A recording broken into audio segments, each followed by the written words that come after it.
나누고 있는데 팔복의 세 번째 시간입니다. 하나님을 바라보고 사람을 바라보라 라는 제목으로 하나님 말씀 증거하도록 하겠습니다. 팔복에서는 그리고 또 의에 줄이고 목마른 자, 또 긍휼히 여기는 자의 복에 대해서 함께 나눌 수 있는 시간 되기를 바랍니다. 하나님 나라의 백성으로 살아가면서 우리가 누릴 수 있는 8가지 복 중에서 우리가 이 전주에 걸쳐서 3가지 복에 대해서 함께 살펴보았습니다. 3가지 복에 대해서 우리가 간략하게 요약을 하면은 이 3가지 복에 대한 내용들이 다 자기 자신을 바라보는 내용의 것이었습니다. 하나님 앞에 서서 먼저 자기를 바라봤을 때 어떻다고 했죠? 우리가 그 거룩하시고 온전하신 하나님을 바라보니까 자기 존재가 얼마나 비참하고 또 얼마나 파산 상태에 있는지 바라볼 수 있게 돼서 우리가 심령이 가난하다고 하였습니다. 그런데 우리가 이렇게 심령이 가난한 상태에 처해지게 되는 근본적인 원인이 무엇이냐? 죄 때문에 그렇다고 했죠. 그래서 우리가 그 죄 때문에 가슴 아파하고 애통하는 것이, 애통해 할 수 있는 것이 우리가 성도의 두 번째 복이라고 함께 말씀을 나누었습니다. 그래서 자기를 이렇게 정직하게 대면해 놓고 보고 또 자기가 파산 상태에 있는 것을 대면해 놓고 보니까 남들이 자기에게 나쁜 말을 해도 그다지 섭섭하지가 않고 마음을 열고 이 모든 것들에 대해서 받아들일 수 있는 온유한 상태가 될 수 있겠다라고 3번째 복에 대해서 함께 나누었습니다. 이거는 다 3가지 복들이 다 자기 자신을 바라보는 내용의 복들이었어요. 그런데 우리가 알다시피 신앙의 핵심이 무엇이죠? 우리가 신앙생활을 다 하고 있잖아요. 근데 신앙의 핵심은 무엇이냐면은 하나님 앞에서 내가 어떤 존재인지 나의 상태를 정직하게 정확하게 돌아보는 것뿐만이 아니라 하나님을 바라보는 것에 있습니다. 내가 나를 바라봤을 때는 자기만 보면 소망이 없어요. 내가 하나님 앞에서 내 상태를 바라보니까 내가 파산 상태에 있는 내 모습을 보게 돼요. 그런데 나만 바라보게 되면 해답을 찾을 수가 없죠. 그래서 자기 자신만 바라봤을 때는 소망이 없는 것이 우리 인생입니다. 사람 앞에서 자기를 바라보게 되었을 때는 꽤 괜찮은 사람 같아 보았는데 하나님 앞에서 자기를 놓고 들여다보게 되니까 초라하기 때문에 우리가 내 모습만 봤을 때는 낙심하고 절망하게 되는 것입니다. 여기에 우리가 한 가지 더하여서 중요한 신앙적인 요소가 하나 있습니다. 자기를 보는 데에서 답을 찾을 수가 없으니까 우리가 고개를 들어서 하나님을 바라보아야 한다는 것이에요. 이것이 우리가 가질 수 있는 4번째 복입니다. 다시 한번 정리하자면 내 가난함과 그리고 자기 죄로 인해서 이 애통한 마음을 가지고 어떤 상황에서도 내가 온유하게 반응할 수 있는 이 3가지의 복을 넘어서서 자기를 향하던 이 3가지 복, 자기를 향하던 시선을 하나님 앞에 들어서 바라볼 때 하나님으로부터 우리가 인생의 해답을 얻을 수가 있고 또 어떠한 우리가 인생의 변화를 강구하게 되어지게 된다는 것입니다. 4번째 복의 특징이 그래서 무엇이냐면은 복의 근원이신 하나님으로 우리의 시선을 고정한다는 데 있어요. 우리가 시선을 더 이상 나 자신한테 국한시키는 것이 아니라 하나님으로 우리의 시선을 변화시키는 것에 있습니다. 의에 줄이고 우리가 목마른 심령을 가지고요. 또 채워지지 않는 이 자기의 수많은 한계와 허물과 이 죄성을 가지고 만복의 근원이신 그 하나님 앞에 나아가서 그분께 나아가는 것입니다. 그래서 다시 한번 우리가 요약해서 정리를 하자면 신앙생활이란 무엇이냐면은 내가 나의 나됨을 바라보는 동시에 하나님을 바라보는 것이다 라고 정리할 수가 있어요. 신앙생활은 무엇이냐면 나를 바라보는 동시에 하나님을 바라볼 수 있는 것입니다. 하나님을 보지 않고 내가 나 스스로 자기만의 모습만을 바라보게 된다면 답을 찾을 수가 없어서 낙담하고 좌절하지만 내가 수많은 한계와 죄성을 가지고 있음에도 불구하고 복의 근원이시고 우리를 창조하시고 채워주시는 하나님을 찾고 그분께 나아가면은 우리가 궁극적으로 인생의 소망을 찾을 수가 있게 된다는 내용이에요. 야고보 사도는 우리에게 이렇게 말하는데 야고보서 1장 16절과 17절 말씀을 함께 읽어보도록 하겠습니다. 함께 읽습니다. 시작. 내 사랑하는 형제들아 속지 말라. 온갖 좋은 은사와 온전한 선물이 다 위로부터 빛들의 아버지께로부터 내려오나니 그는 변함도 없으시고 회전하는 그림자도 없으시니라.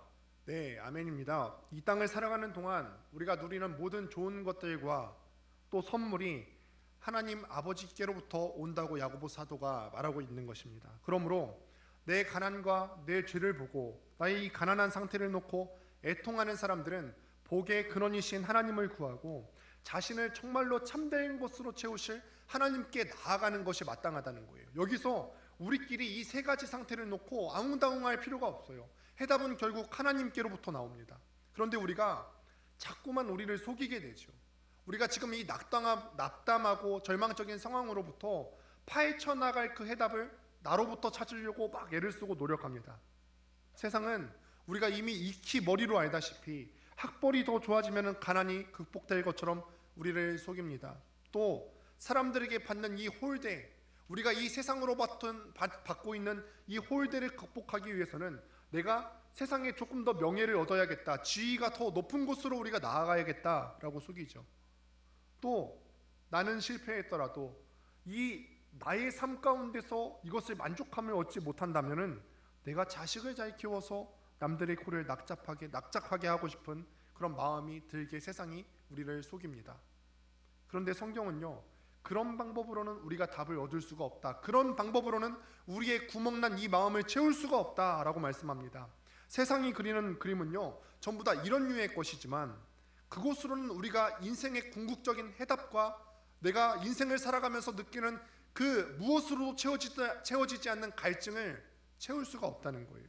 모든 좋은 것을 주시는 이 하나님 앞에 가서 그분으로부터 채우심을 받아야지 우리가 완벽하게 우리의 배고픔과 굶주림을 해소할 수 있게 된다고 성경이 그렇게 알게 된다고 합니다.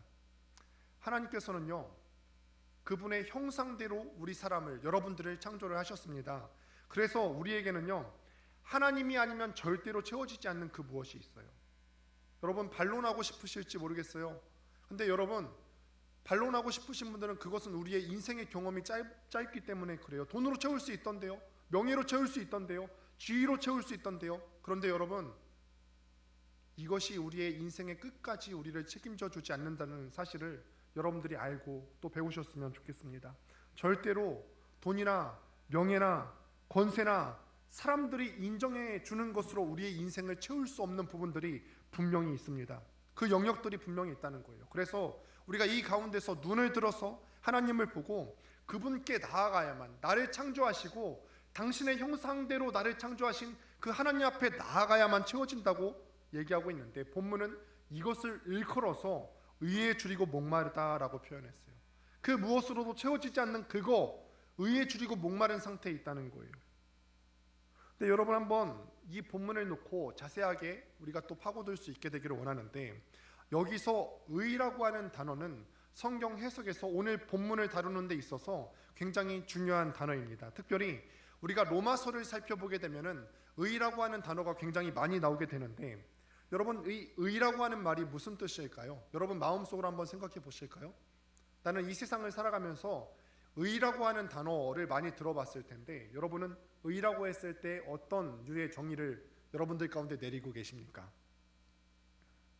의는요 우리가 흔히 생각하는 정의, 저스티스의 개념이 아닙니다. 왜냐하면은 사람은 본질적으로 정의로운 존재가 아니라 태생적으로 악하고 태생적으로 부패한 존재입니다. 그래서 우리가 옆에서 상황을 보면 아시겠지만 사회 구조적으로 봤을 때도 사회에서 일어나는 재판 그리고 법적인 조치들이 온전한 정의를 이 사회 가운데 구현할 수가 없습니다.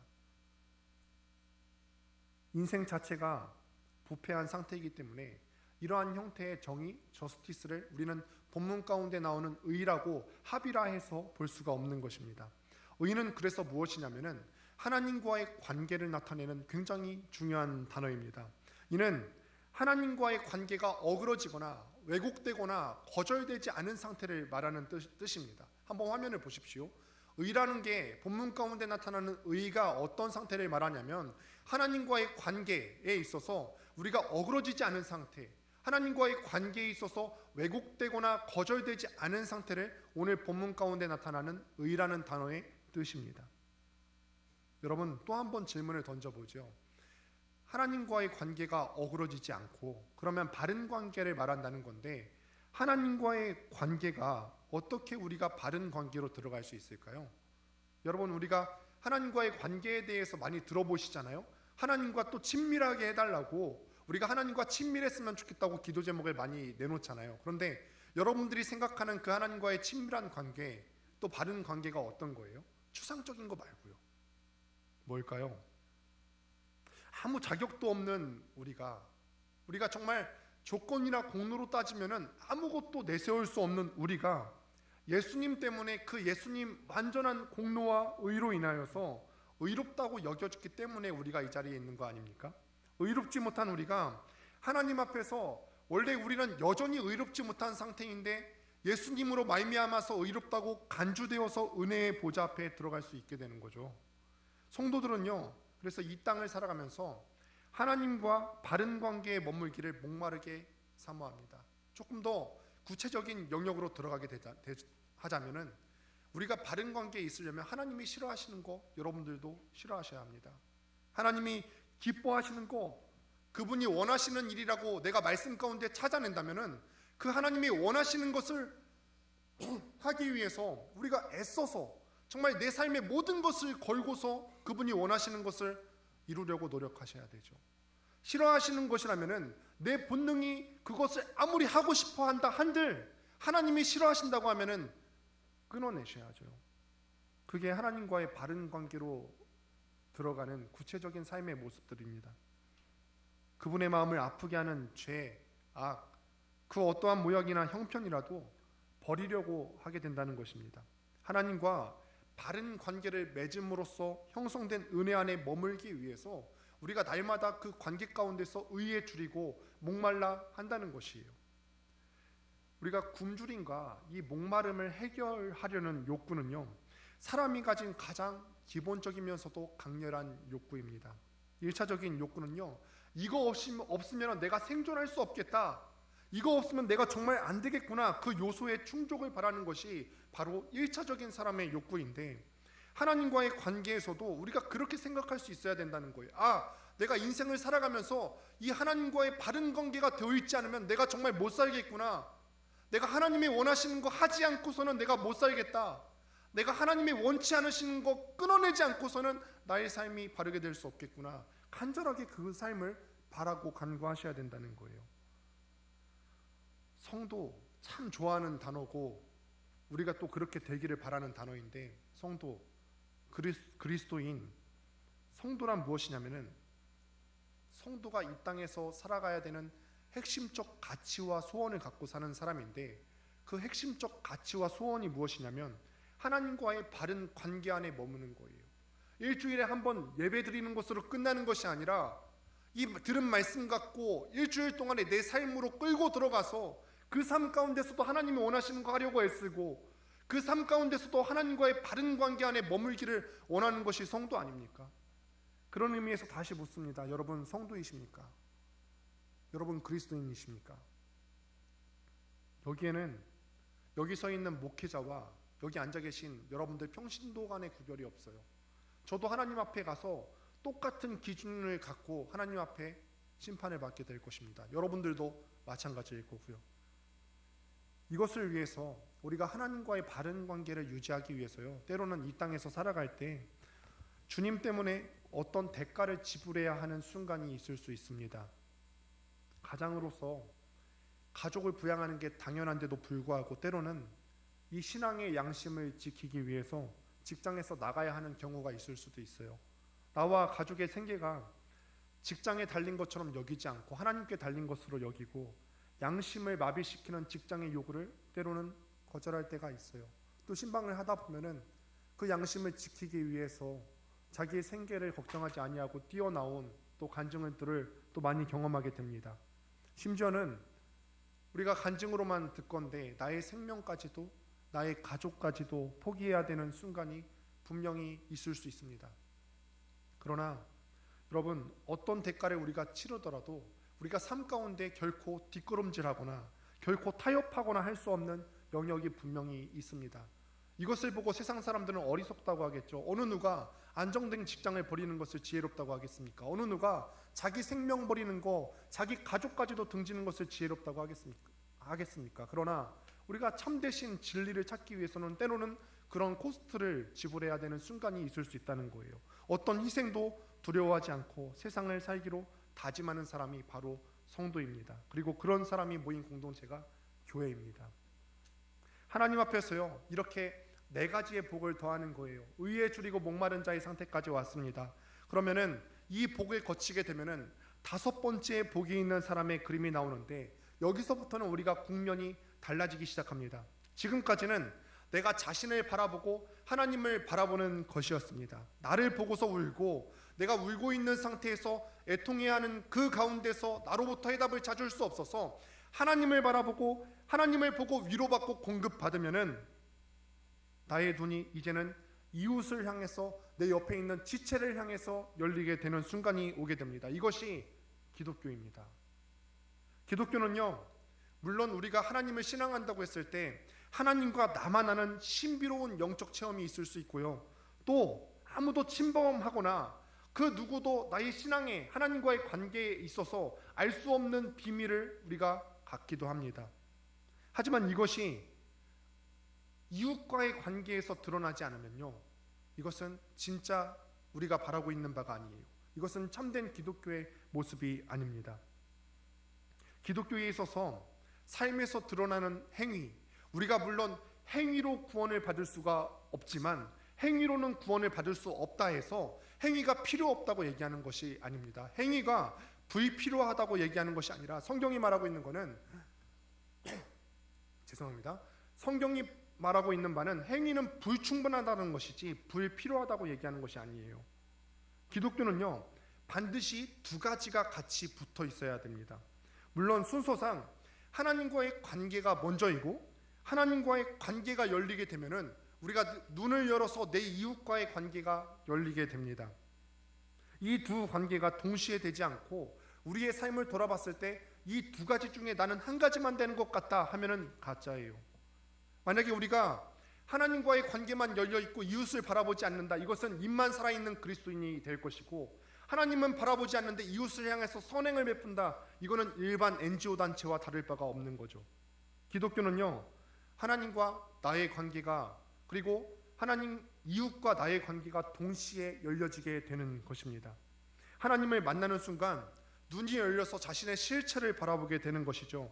주님을 만나고 처음으로 나의 내면을 직시하게 됩니다. 나의 추함과 악함과 파산 상태에 있는 그 모습을 보게 되죠. 사람들은 겉만 보고서 나를 쓸만하다고 얘기해 줄 줄은 모르겠는데, 나는 추하고 악하기만 한 더러운 나의 본성을 봅니다.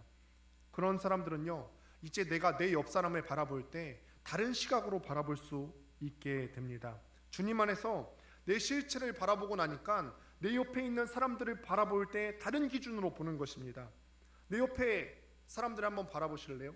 아니면 여러분 한번 생각해 보세요. 나한테 혹시 뾰족뾰족하게 대하는 사람이 있습니까? 나한테 정말 무례하게 대했던 사람이 있습니까? 원수 같은 사람이 있습니까? 그런데 그렇게 말하고 있는 그 사람의 겉표면 이면에 다른 무엇이 보이는 것입니다. 다 하나님의 형상을 따라서 지음받지 않았어요? 하나님의 형상을 따라서 지음을 받았으면은 선한 행위가 나와야 되고 하나님의 성품이 그 사람 가운데 나와야 되는 게 정상이잖아요. 그런데 그 사람이 속아 있는 모습을 보게 되죠. 아, 이 사람도 나와 동일하게 파산 상태에 있구나. 나와 동일하게 그 영적인 모습이 파산 상태에 있구나. 이 사람도 나처럼 똑같이 기도 제목을 낼 때 그 영적인 가난함을 위해서 애통하면서 기도 제목 내겠구나. 이 사람도 죄와 마귀와 이 세상의 논리 앞에서 한 번뿐인 그 귀한 인생을 속으면서 살아가고 있구나. 이거를 깨닫게 되니까 내가 옆 사람을 바라볼 때 다른 눈으로 바라볼 수 있게 된다는 거예요. 그의 말과 또 나한테 뾰족뾰족하고 또 무례하게만 대하는 그 겉모습만 보지 않고 그 영혼의 피폐함과 그 영혼이 갖고 있는 굶주림과 또 목마름을 보면서 그를 불쌍히 여기고 아끼게 되죠. 사람을 향한 눈이 열려서 다른 눈으로 사람을 대하는 것입니다. 제가 오늘 보강을 할 때는 또 함께 몇몇 리더들과 나누기는 했습니다만, 우리가 더 귀한 직분을 맡을수록 그 눈이 열려야 됩니다.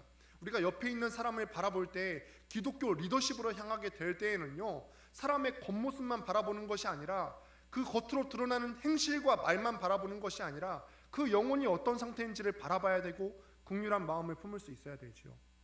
예수님이 딱 이거에 모범을 보이시지 않으셨습니까? 누가복음 23장 34절 말씀을 같이 한번 읽어보도록 하겠습니다. 함께 읽습니다. 시작. 이에 예수께서 이르시되 아버지 저들을 사하여 주옵소서 자기들이 하는 것을 알지 못함이니이다 하시더라. 그들이 그의 옷을 나눠 제비 뽑을세. 바로 이것이 주님께서 십자가에 달려 돌아가시면서 하신 마지막 기도 중에 하나입니다. 여러분들이라면 누군가 여러분들을 죽이려고 했을 때 죽임을 당한다고 한번 가정을 해봅시다. 그러면 마지막 말을 내뱉을 수 있는 찰나가 있을 때 무슨 말을 내뱉으실 것 같으세요? 내가 알고 있는 모든 단어를 다 동원해서 저주의 말을 내뿜지 않겠습니까? 저도 여러 가지 것들을 내뿜을 수 있을 것 같아요. 생각해왔던 내가 알고 있는 모든 악한 말을 다 동원해서 그 말을 듣고서 이 사람이 깜짝 놀라서 죽기라도 바라는 심정으로 막 욕을 할 것 같아요.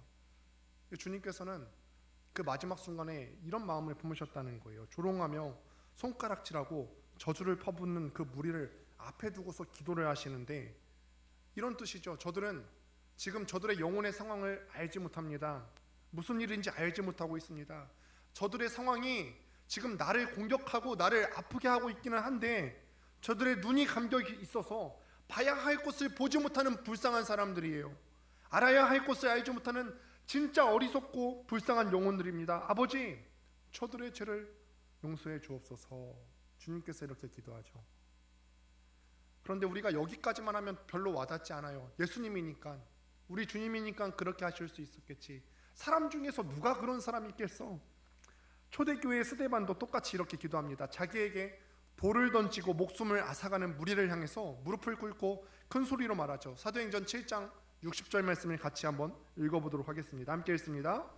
무릎을 꿇고 크게 불러 이르되 주여 이 죄를 그들에게 돌리지 마옵소서. 이 말을 하고 자니라. 똑같이 얘기하죠. 이 죄를 그들에게 돌리지 마옵소서.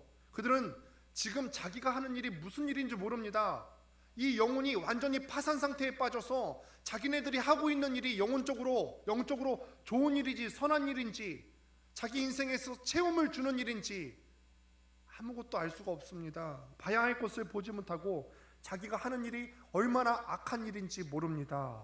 저들의 죄를 용서해 주세요 라고 그들을 위해서 기도했다는 것입니다.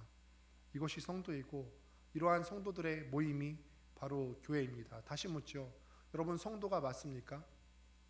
내 옆에 사람들이 나를 아프게 하고 뾰족뾰족하게 하는 그런 성품으로 나를 아프게 하고 무례한 말로 나를 화나게 했을 때 그냥 본능적으로 화를 냅니까? 아니면 저들의 영혼의 가난한 상태를 바라보게 됩니까? 아, 저들이 지금 뭘 몰라서 그러는데 저들의 지금 인격과 성품이 아직 하나님 앞에 온전히 다다르지 못했구나라고 불쌍한 마음이 드십니까? 그런 긍휼한 마음이 우리 가운데 있어야 된다는 거예요. 우리는 얼마나 불완전한 존재입니까? 여러분들 얼마나 불완전한 존재입니까? 성도가 된 이후에도 우리가 교회를 다니고 등록하고 지금 이 시간에 예배의 자리에 앉아있다 하는데도 불구하고 누군가를 용서하기보다는 상대방보다 더 많이 갚아주어야 내 속이 후련하죠. 그가 얼마나 나쁜 사람인지 한꺼번에 터뜨려서 그의 영혼을 기필코 한 번은 상하게 해야만 분이 풀리는 죄인들입니다.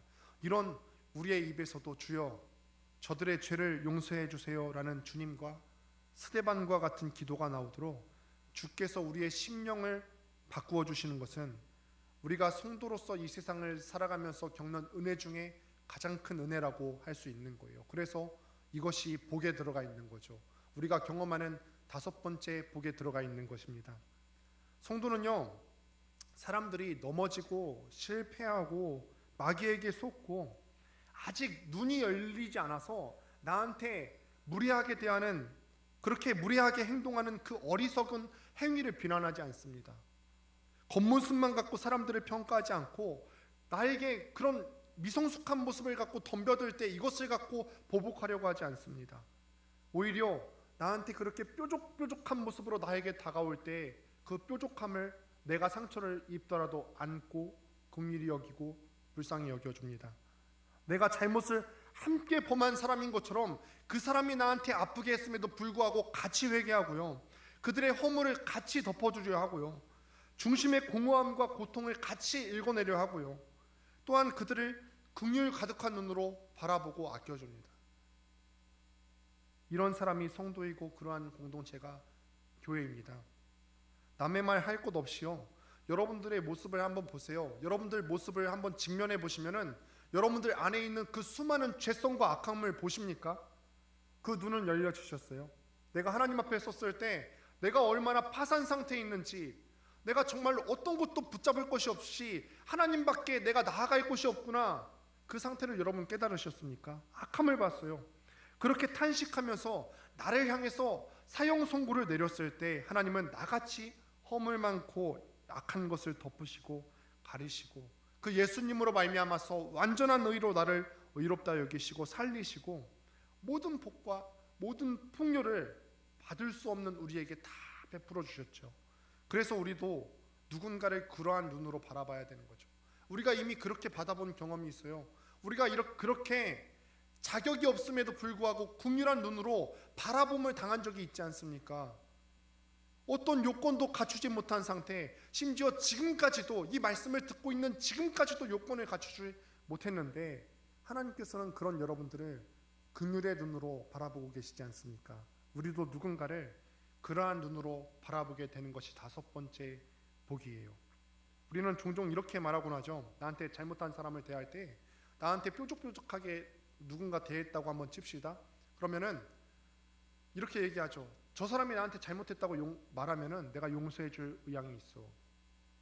저 사람이 진짜로 자기가 나한테 잘못한 것에 대해서 뉘우치고 그러면은 그를 용서해 줄 의향이 있다. 근데 여러분, 우리의 모습이나 한번 보시죠. 우리는 회개했기 때문에 하나님이 우리를 사랑하시고 보듬어 주셨습니까? 우리는 여전히 나빴고 여전히 악합니다. 우리가 스스로 가슴을 찢으려고 하지 않는 여전히 악한 죄인의 상태에 있었을 때 하나님이 이미 그 상태에서 하나님이 아들을 우리에게 내어주시고 십자가에 못 박아서 우리를 그 은혜의 보좌 앞으로 다 불러주셨어요. 가슴을 찢고 돌아오는 것이 그 사람의 몫이라면은 사람들을 불쌍히 여기고 절대로 포기하지 않는 것은 우리 몫이어야 됩니다. 하나님의 눈과 주님의 마음으로 이 사람들을 긍휼히 여기는 것, 그들의 실패함, 사람들을 대하는 데 있어서 그 뾰족뾰족함, 어리석은 행동과 말을 따뜻한 마음으로 받아내는 생명 공동체가 바로 교회 공동체여야 한다는 것입니다. 우리는요, 불완전하고 자주 실패해요. 여기서 제가 말씀드리는 그 불완전하고 자주 실패한다는 말의 의미가 뭐냐면은 하나를 잃으면은 두 배를 보복하려는 여전히 나쁜 본성을 갖고 있다는 말입니다. 그러나 어리석고 말을 안 듣는다 할지라도 주님의 귀한 마음을 여러분들 가운데 담아서 그분의 영광스러운 흔적, 그 사랑스러운 흔적이 묻어나도록 하는 그곳에 지상의 성도와 교회의 모습들이 있다는 사실을 여러분들이 깨달으시길 바랍니다. 여러분, 이렇게 품고 긍휼히 나도 이제 긍휼한 마음을 갖고 살아야겠다 이렇게 다짐하시고 내일 또 나가보세요. 그러면은 며칠 안 가서 또 나를 상하게 하는 사람들이 있을 거예요. 그때 또 분을 내면서 실패하는 여러분들의 모습을 마주할 수 있습니다. 그러나 기억하십시오. 여러분, 실패해도 괜찮습니다. 그 긍휼히 여기는 마음을 갖고 살아갈 때 그 긍휼히 여기는 것에 때로는 실패해도 괜찮습니다. 원하는 만큼 충분히 사랑하지 못해도 괜찮습니다. 다시 일어나서 또 용서하고요. 그들을 탓하지 않고 대하기 어렵다고 말하지 말고 힘써 사랑합시다. 꼭 그렇게 해야 됩니다. 여기서 긍휼히 여긴다는 말은 그냥 막연하게 우리가 그 사람에 대해서 불쌍히 여긴다라고 불쌍한 생각이 든다라는 뜻만 있는 것이 아닙니다. 우리 마음 가운데 그 사람을 향한 동정심이 일어나는 것, 그 사람을 향해서 불쌍한 생각이 드는 것은 참 귀한 일이지만 그 안에는 행동이 같이 내포되어 있습니다. 그것이 긍휼히 여긴다, 오늘 본문 가운데 나타나는 긍휼히 여긴다의 의미입니다. 그 사람이 너무 불쌍하기 때문에 그 불행한 자리에서 벗어날 수 있도록 내가 어떤 대가든 지불하고 도와주는 것이 포함된 말입니다. 누가복음 10장에 보면은 이 같은 예시가 아주 정확하게 나타나 있습니다. 10장을 보면은 한 율법 교사가 나타나서 예수님을 시험하고자 나와서 이렇게 묻죠. 내가 무엇을 해야 영생을 얻을 수 있습니까? 라고 합니다. 그러자 예수님께서 이렇게 반문하시죠. 율법에 무엇이라 기록되었으며 네가 어떻게 읽느냐라고 반문하시자 하나님을 사랑하고 또한 네 이웃을 네 자신같이 사랑하라 하였나이다 라고 율법 교사가 이렇게 대답합니다. 예수님이 이것을 두고 28절에서 이를 행하라, 이에 실천하라 이렇게 말씀을 하시죠. 그러자 율법교사가 이번에는 여전히 자기를 옳게 보이려고 내 이웃이 누구이니까? 라고 묻습니다. 이에 예수님께서요, 그 다음 구절부터 계속해서 선한 사마리아인, 우리가 익히 잘 알고 있는 그 선한 사마리아인 비유를 들어서 가르쳐 주십니다. 우리가 내용을 이미 잘 알고 있습니다. 어떤 사람이 여리고로 내려가는 길에 강도를 만나서 가지고 있는 것을 다 빼앗기고 옷까지 빼앗기고 벌거벗겨진 채 피 흘리면서 길에 쓰러져 있는데, 그를 본 사람들이 다 그를 지나쳐서 막 가는 거예요. 제사장도 레위인도 그를 보고서 그냥 지나쳐서 지나가는데, 오직 사마리아 사람만 그를 불쌍히 여겨서 걸음을 멈추고 그에게 가서 상처를 싸매주고 그 다음에 나귀에 싣고서 주막에 데려다 주면서 비용까지 다 지불하죠. 사마리아 사람은 응급처치만 하지 않았어요. 응급조치만 하고서 내가 갈 길이 바빠서 어쩔 수가 없네요 라고 어느 정도 부분까지만 한 것이 아니라 자기가 비용을 내어서 거처와 양식을 다 준비해 주고 떠났습니다. 율법교사는요, 이 궁금증을 갖고 예수님께 이런 질문을 던졌을 때 주님께서 하신 비유의 내용이 이렇다는 거예요. 이런 사마리아인이 긍휼을 베푼 대표적인 사람입니다. 이야기를 마치신 예수님께서 이렇게 말씀하십니다. 네 생각에는 이 세 사람 중에 누가 강도 만난 자의 이웃이 되겠느냐 물으시자 바리새인이 사마리아 사람이라고 말하지 않고 자비를 베푼 자니이다 라고 말합니다. 율법교사는요, 분명히 처음에 물어볼 때 이렇게 물어봤거든요. 누가 내 이웃인가 라고 물어봤어요. 여전히 자기중심적인 질문이죠. 누가 내 이웃입니까? 누가 내 이웃입니까? 라고 자기중심적으로 물어봤지만 주님께서는 그 질문을 바꾸셨죠. 누가 강도 만난 자의 이웃이냐라고 질문을 바꾸셨어요. 그래서 어려움을 당한 그 이웃에 초점을 맞춰서 율법교사의 시각을 교정하시면서 그런 자들에게 사마리아인처럼 긍휼을 베풀며 살 것을 요청하십니다. 거기까지 우리가 실천하면서 살아가는 것이 율법의 본질적인 정신까지 제대로 지키는 것이라는 것입니다. 여러분, 자, 한번 여러분들의 삶을, 또 여기 있는 저를 포함해서 우리의 삶을 한번 돌아보시죠. 자기 일에 바빠서 저마다 분주히 살아가는 이 시대에서 가던 길을 멈추어서 이 아픈 사람들을 불쌍히 여기고 손을 내밀어서 필요를 공급할 수 있는 선한 이웃이 되실 수가 있겠습니까? 바로 옆에서 힘들게 하는 그 뾰족뾰족한 모습으로 나를 힘들게 하는 그가 나의 사랑과 섬김을 필요로 하는 사람이에요. 나를 힘들게 하고 무례한 말로 나를 아프게 하는 그 사람들이 있잖아요. 근데 그 사람은 내가 보복해야 되는 사람이 아니라 내 도움이 필요한 사람이라는 것입니다. 사랑과 긍휼이 많이 필요한 사람일수록 까칠하고 뾰족합니다. 그저 여러분, 교회 공동체가 교제를 한다고 했을 때 그냥 마음이 맞는 몇몇 사람들하고 친하게 지낸다고 그 공동체가 건강한 공동체라고 할 수 없습니다. 그냥 마음이 통하는 사람 몇 명과 잘 지내는 것이 이웃사랑을 대체할 수가 없어요. 주님이 명하시는 사랑을 실천했다고 그냥 몇몇 사람들과 하고만 잘 지내놓고 그렇게 말할 수가 없습니다. 이 세상 사람들이 하듯 남들은 다 그렇게 살지만 나는 다르게 산다라고 자기 의에서 빠져 만족하고 기뻐하는 것은 아무 의미가 없습니다. 그런 식으로 내가 성도인 척하고 나중에 하나님 앞에 갈 때 그러면 우리는 할 말이 없게 된다는 것입니다. 말씀을 맺습니다. 주님께서 말씀하시는 이 복 있는 성도의 모습으로 여러분들이 이 땅을 살아가실 수 있게 되기를 바랍니다. 이 복의 내용은 여러분들 추상적인 게 아니에요. 하나님께서 여러분들에게 추상적인 걸 가르쳐 주시지 않았어요. 하나님께서 여러분들을 사랑하신다고 했을 때, 긍휼히 바라보신다고 했을 때 추상적인 방법으로 말씀만 던져놓고 끝내놓으시지 않았어요. 자기 아들까지 주시면서 그 긍휼의 모습을 보여주셨거든요. 가치관이 전도되고 이 혼란스러워진 이 세상에서요, 어떤 대가를 지불한다 해도요, 우리가 꼭 붙들어야 되는 핵심적 가치가 뭐냐면은 하나님과의 관계를 놓치지 않는 것입니다. 여러분, 결단하십시오.